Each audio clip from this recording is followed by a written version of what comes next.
¿Alguna vez has pensado en mudarte a una pequeña ciudad o incluso al campo en busca de tranquilidad y paz? Muchos idealizan la vida en entornos rurales por su aparente calma y seguridad. Sin embargo, la realidad es que a veces, incluso en los lugares más pequeños y apacibles, pueden ocurrir eventos igual de perturbadores o aún más impactantes que en las grandes ciudades. En el video de hoy vamos a hablar del misterioso caso de la Payanca. General Villegas está ubicado en el noroeste de la provincia de Buenos Aires y es una ciudad que no pasa los 20.000 habitantes. En las afueras de la ciudad, a 30 kilómetros, en un campo de 450 hectáreas, está ubicada la estancia La Payanca. El nombre hace referencia a un modo de enlazar al ganado por sus patas delanteras. En la década de los 80, uno de los trabajadores, llamado Horacio Ortiz, se enteró que su esposa le fue infiel con su jefe, el dueño de la estancia. Y según lo que se cuenta, era humillado por este porque se burlaba de él de esa situación. Así fue como un día del año 1985, Horacio decidió asesinar a su patrón, el señor Gianolio.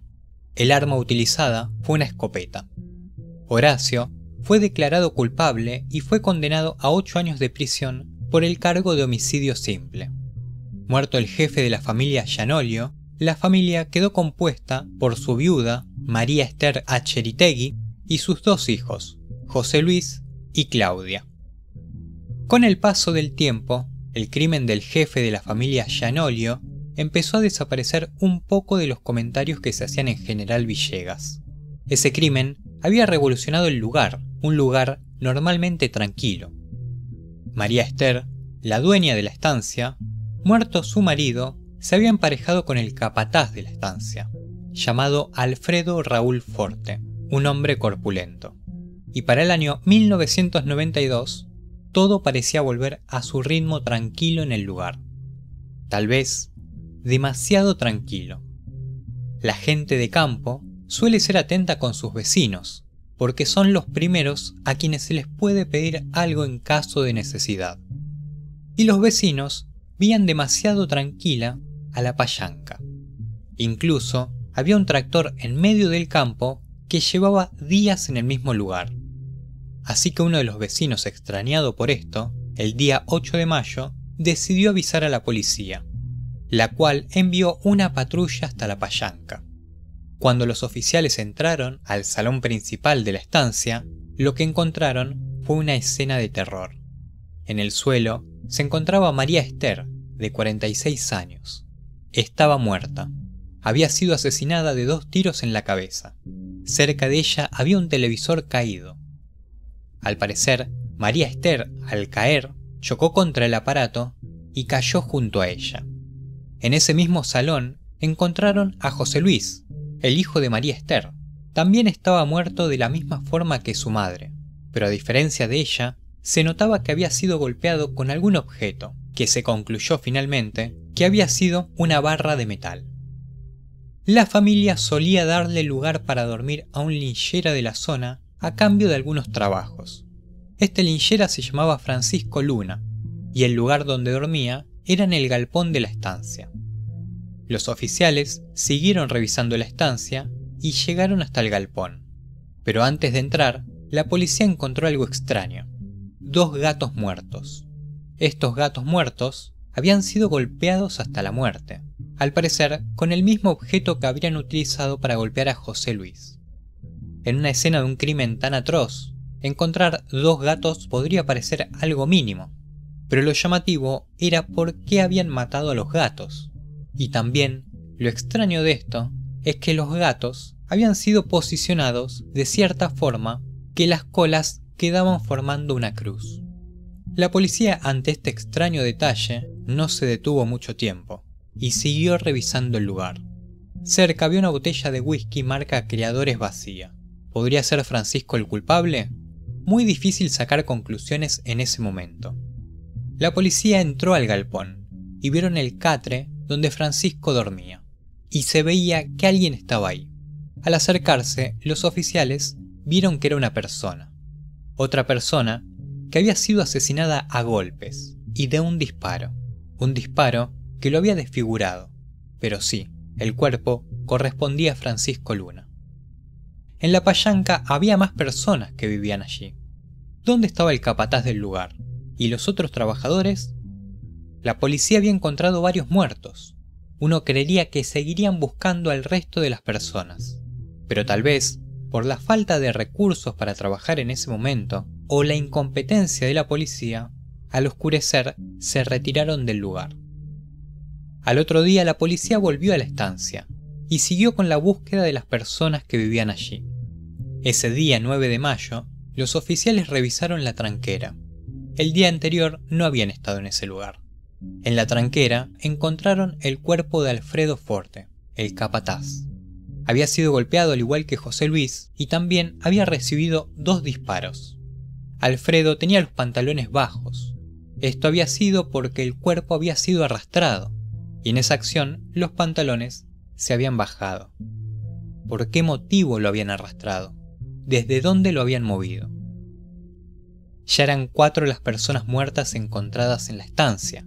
Si el primer crimen, unos años atrás, del jefe de la familia en esa misma estancia había convulsionado el lugar, este iba a generar un impacto aún mayor. Pero todavía faltaba más. Los policías recorrieron los alrededores de la tranquera y encontraron el cuerpo del tractorista de apellido Gallo. Él tenía un disparo en el brazo, uno en el ojo y otro en la cabeza. En realidad lo que pasó es que a Gallo, quien le haya disparado, lo hizo desde delante de él, y Gallo, en un acto reflejo, se cubrió la cara con su brazo. La bala atravesó su antebrazo e ingresó por su ojo. Luego le dieron el segundo disparo. Ya eran 5 los asesinados en el lugar. Por último, el cuerpo de Hugo Reid fue encontrado. Hugo parece que cuando fue atacado intentó escapar y huyó por un maizal.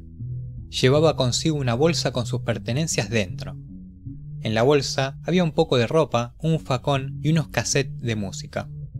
Como es obvio, no pudo escapar y recibió 2 disparos en la cabeza.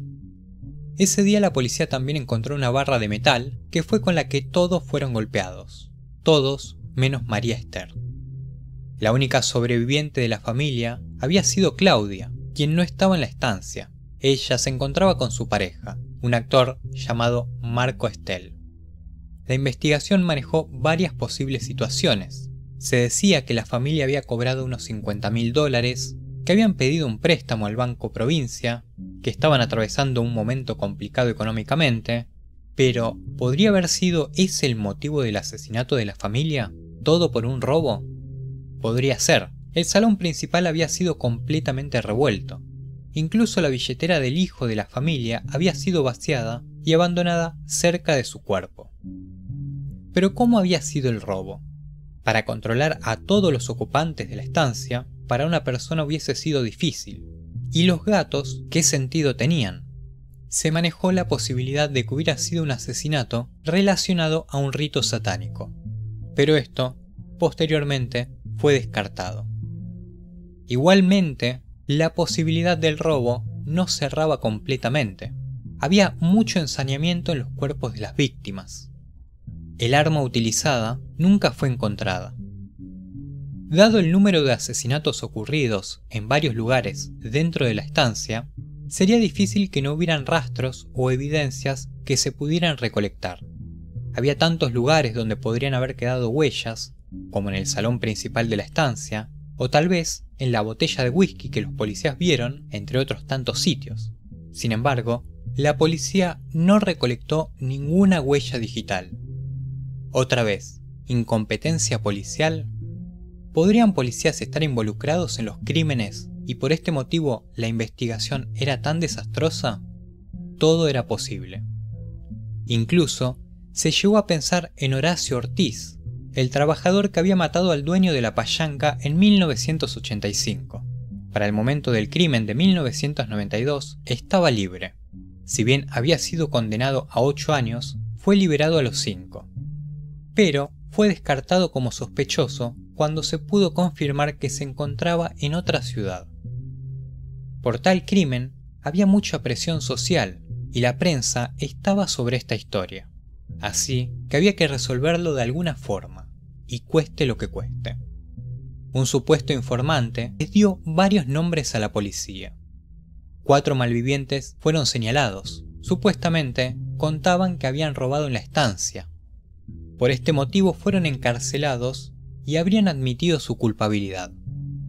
Mientras se avanzaba en el proceso judicial, no había pruebas en contra de estos 4 hombres, más que dichos de algunas personas que habían mencionado que estos hombres habrían contado que habían cometido los crímenes. Sumado a esa falta de pruebas en su contra, también habían denuncias de que estos hombres habían sido torturados por la policía. Finalmente, los 4 hombres tuvieron que ser liberados. Al momento de subir este video, se cumplió hace poco un nuevo aniversario del crimen de la Payanca. Varias décadas han pasado y hay muchas preguntas sin respuestas. ¿Cuándo fueron exactamente los asesinatos? ¿Cuál fue el motivo de los asesinatos? ¿Cuántas personas estaban involucradas y qué arma o armas fueron utilizadas? Tampoco se sabe cuál fue el orden de los asesinatos. El terreno es bastante extenso. Parece como si hubieran buscado a todos los presentes en diferentes lugares para eliminarlos. Si bien el primer crimen de la Payanca había revolucionado General Villegas, pudo ser resuelto y hubo una condena, y de alguna forma volvieron a vivir en su normalidad. Pero estos últimos crímenes en la Payanca no pudieron ser resueltos, y hoy ya están prescriptos. El caso de la Payanca es un oscuro recuerdo en General Villegas, que duele recordar, pero que no puede ser olvidado.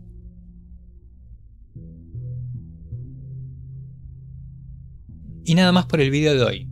Te dejo mis redes sociales para que me sigas y estés al tanto de novedades. Si el video te gustó, dale like y suscríbete. Si querés compartirlo, mejor. También te dejo 2 videos recomendados.